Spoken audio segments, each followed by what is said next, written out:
pensez à lui quand vous faites une bêtise au taf. J'ai eu un ordre de commencer à enlever 2 maisons qui on avait le permis et tout ça. Et puis en fin de journée, ben, je me suis rendu compte par mon patron que j'avais démoli la mauvaise, quoi. Aux dernières nouvelles, apparemment ça s'arrangerait avec le patron, le propriétaire et tout ça. Ce que j'espère que ça va s'arranger. Maintenant, moi, bon, ben, j'ai pris un coup dessus. C'est pas facile d'assumer ça, quoi.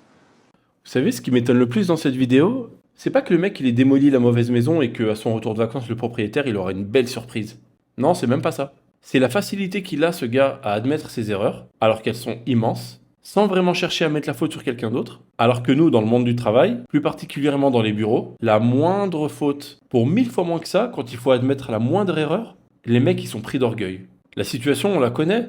Un gros pavé comme ça par mail qui explique que t'es pas dans les délais, t'as pas donné de réponse à temps, que c'est inadmissible. Mais quand tu prouves avec preuve à l'appui que si, le document tu l'as bien envoyé et voici la preuve, là, silence radio. Même pas un petit ah oui, autant pour moi. Non, non, rien, silence radio. Et ça passe à autre chose. Et dans le mail d'après, il va enchaîner sur un autre sujet comme si de rien n'était. Et ces gens-là qui affichent avec toute la terre en copie, il faut les afficher aussi, hein, avec toute la terre en copie.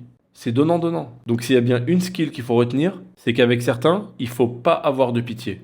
Zéro.